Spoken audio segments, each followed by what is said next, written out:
ऐसा बाप नहीं चाहिए।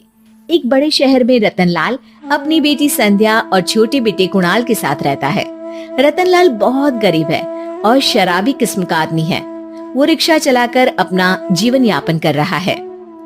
रतनलाल एक अधेड़ उम्र के आदमी योगेश्वर को कभी कभी अपनी रिक्शा से मार्केट या मंदिर छोड़ता है और कभी कभी बाजार से उसका सामान भी ले आता है। एक दिन रतनलाल योगेश्वर से कहता है, साहब, आपके पास गाड़ी है, फिर भी आप कभी कभी रिक्शा से क्यों जाते हो? इन शहर की गलियों को आराम से देखना मुझे बहुत पसंद है। ठीक है साहब, मैं चलता हूँ, कल फिर आऊंगा। अरे रतनलाल, रुको तो। मैंने सुना है कि तुम अपनी बेटी को कुछ पैसों के बदले किसी को दे रहे हो। अभी किसी को बेचे नहीं तो क्या करे साहब। एक छोटा बेटा है, उसको पढ़ाना भी है, उसकी देखभाल भी करनी है, और अगर मैं बेटी को घर में रखूंगा तो उसकी शादी कैसे करूंगा साहब। तुमको कितने पैसे मिल रहे हैं? अब 50,000 साहब। देखो, मैं तुमको पूरे 20 लाख रुपए देता हूँ। तुम अपनी बेटी संध्या को मुझे दे दो। हैं? 20 लाख? धन्यवाद साहब, धन्यवाद। मैं कल ही उसे आपके पास छोड़ जाऊंगा साहब। अगले दिन रतनलाल संध्या को हमेशा के लिए योगेश्वर के यहाँ छोड़ आता है और बदले में 20 लाख रुपए लेकर घर आ जाता है। रतनलाल जिंदगी में पहली बार इतने पैसे पाकर बौखला गया। उसने एक अच्छा घर लिया। कुणाल, अब हमें कोई चिंता नहीं है, तो अब अच्छे से पढ़, खूब मन लगाकर पढ़ाई करना। पापा, मुझे पढ़ाई करना अच्छा नहीं लगता। अरे तूने अगर ज्यादा बकवास की ना तो बहुत मारूंगा। कल से तू अच्छे स्कूल में जाएगा तो जाएगा, हाँ बस। कुणाल का एडमिशन एक अच्छे स्कूल में हो जाता है, लेकिन आए दिन स्कूल से शिकायत आती ही रहती है। 10 साल बाद एक दिन प्रिंसिपल मैडम रतनलाल को स्कूल में बुलाती है। रतनलाल, आपका बेटा कुणाल बहुत आवारा हो गया है और ये बिल्कुल भी पढ़ाई नहीं करता है, बल्कि उसका दिमाग गलत कामों में जा रहा है। अब मैं उससे बात करूंगा मैडम। ठीक है, आज ये आखिरी मौका है, अगली बार तो मैं उसे स्कूल से ही बाहर निकाल दूंगी। रतनलाल घर आ जाता है और कुणाल से कहता है, कुणाल बेटा, मैं तुम्हारे ऊपर इतना पैसा लगा रहा हूँ, फिर भी तुम स्कूल में सही से क्यों नहीं पढ़ते हो? आप तो रहने ही दीजिए, मैं सब जानता हूँ कि ये पैसा कहाँ से आया है। और वैसे भी अब ये पैसा मेरा है, मेरा जो भी मन होगा मैं करूँगा। आज के बाद मैं कभी स्कूल नहीं जाने वाला।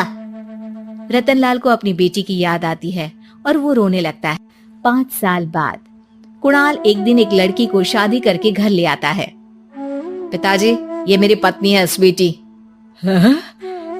तुमने शादी कर ली? हाँ, शादी कर ली मैंने, दिखाई नहीं दे रहा? और अब से आप फिर से कमाना शुरू कर दो, बहुत बैठ कर खा लिया। कुणाल, तुम इस बुड्ढे को घर में क्यों रख रहे हो? देखो ना, ये शराब पीता है, इसे घर से बाहर निकाल फेंको। अरे स्वीटी, ये मेरे पापा है, कैसे बाहर निकाल दूं? और वैसे भी घर में कोई तो चाहिए ना काम करने वाला, नौकर समझ कर रख लो। इस बुड्ढी को तो घर से बाहर निकाल कर ही रहूंगी मैं कब तक इसके लिए खाना बनाऊंगी। स्वीटी एक दिन घर के बाहर पार्क में अपनी दोस्तों के साथ बैठी होती है। तभी वो रतनलाल को बुलाती है। पिताजी, मेरे कमरे में मैं अपना फोन छोड़ आई हूँ, जरा ला कर तो देना। हाँ जरूर, अभी लेकर आता हूँ। रतनलाल फोन लेकर आ जाता है। कुछ समय बाद स्वीटी के फ्रेंड्स भी चले जाते हैं। स्वीटी अंदर आकर शोर मचाती है, चोर चोर। कहाँ है चोर? मुझे तो यहाँ कुछ नहीं दिख रहा।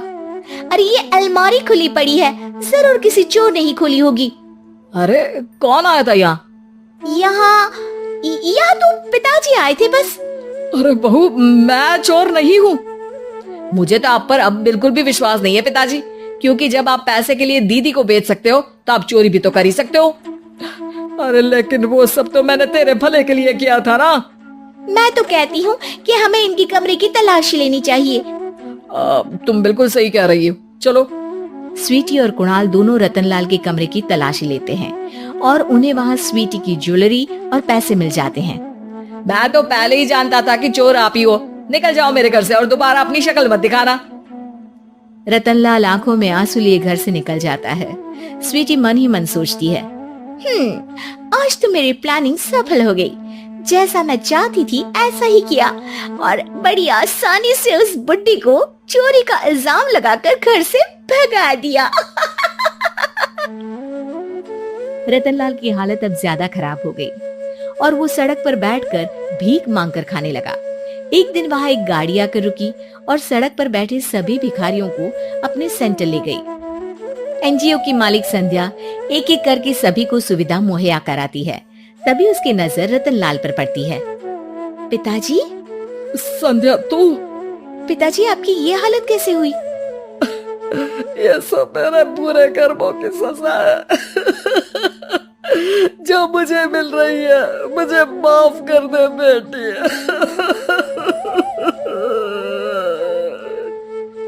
पिताजी, मैं आप पर बिल्कुल भी गुस्सा नहीं हूँ, क्योंकि आपने मुझे यहाँ भेजकर अच्छा ही किया। मेरी जिंदगी बदल गई।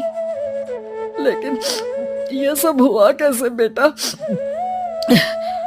आप ये नए कपड़े पहनो, तब तक मैं योगेश्वर अंकल को बुला कर लाती हूँ। योगेश्वर अंकल? हाँ अंकल। योगेश्वर जी ने तुझसे शादी नहीं की थी?